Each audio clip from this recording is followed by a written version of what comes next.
característica desse regime? Uma vasta burocracia de Estado, o fortalecimento do Estado em si, de forma relativamente autônoma, diante das próprias classes das quais ele defende o interesse econômico.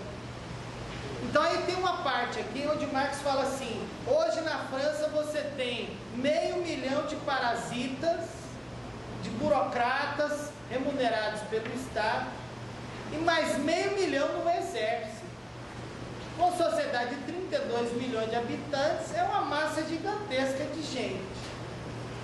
Só que este processo de crescimento e de centralização do Estado, ele é antigo. Ele ocorre desde a monarquia absoluta. Ele foi reforçado pela Revolução Francesa, pelos regimes sucessivos que vieram depois. Mas agora as coisas são diferentes. Porque até então, esse Estado foi centralizado, reforçado e ampliado para favorecer o domínio direto da burguesia.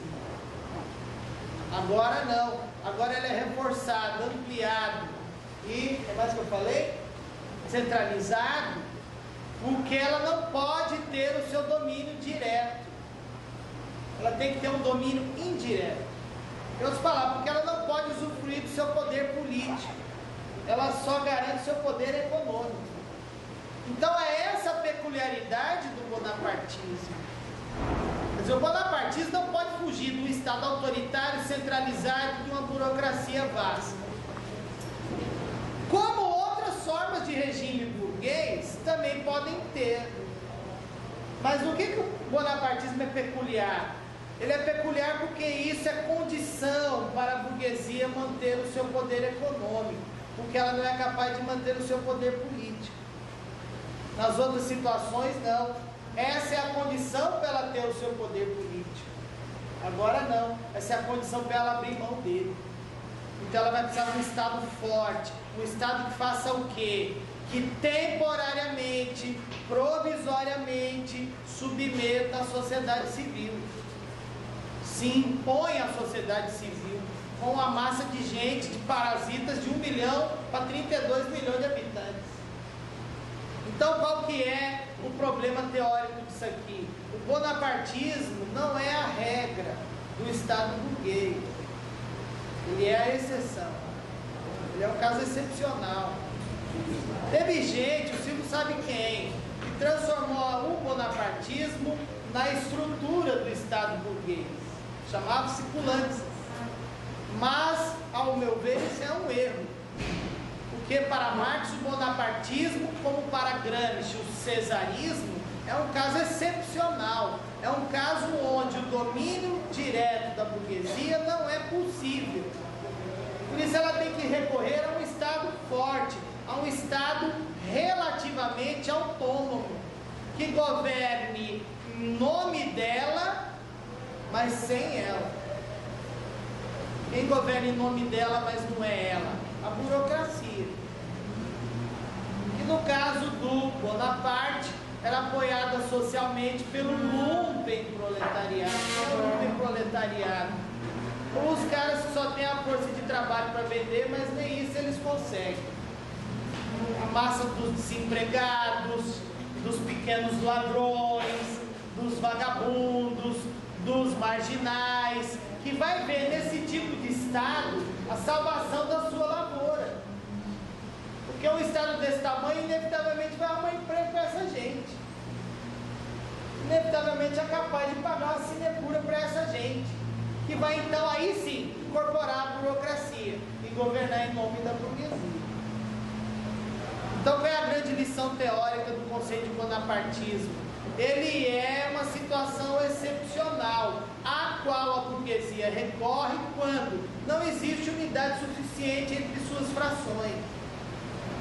Nenhuma classe burguesa é capaz de dar a direção política das outras frações burguesas, manter a unidade e aí sim permitir a unidade entre poder político e poder econômico. Uma situação onde a ausência dessa unidade transforma uma ameaça potencial numa ameaça real.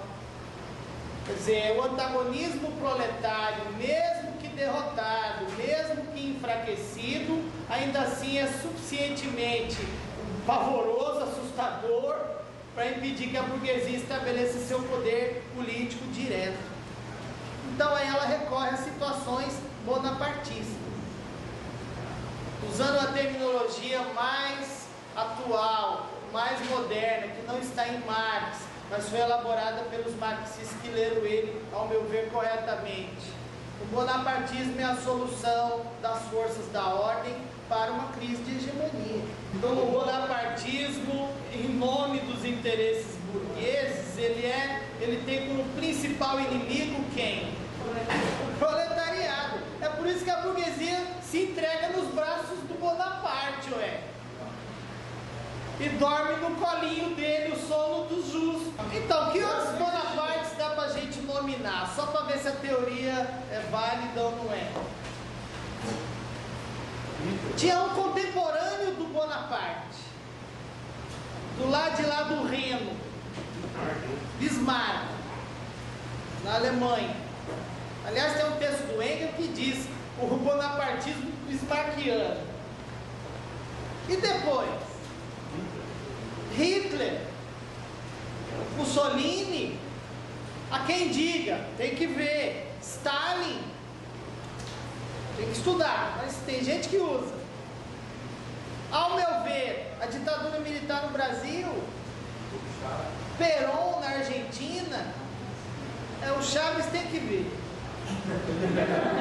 Não estou tirando da reta não, eu acho que precisa de mais elementos para chegar nessa conclusão, tá? Então quer dizer, é um conceito aplicado e aplicável, mas dentro dessa perspectiva, é a solução dentro dos interesses da ordem para uma crise de hegemonia, onde mesmo que o proletariado não ofereça uma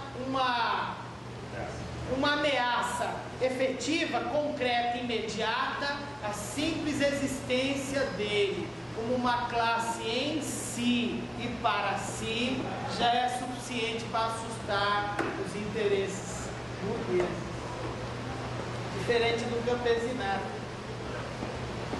Por isso que ele fala, né? O campesinato francês não passa de um saco de batata, só tem unidade na medida em que alguém, que é o saco, junta ele lá na boca. Aí é grandão, pesadão, tem volume. Mas se você desamarrar a boca do saco, meu amigo, a batataiada esparrama para todo canto. Prevalece a fragmentação e não a unidade. Mas essa fragmentação se deve a quê? A própria situação econômica do camponês. Não é nenhuma ignorância ou falta de consciência ou coisa que o valha. É a sua própria situação objetiva. Tudo bem?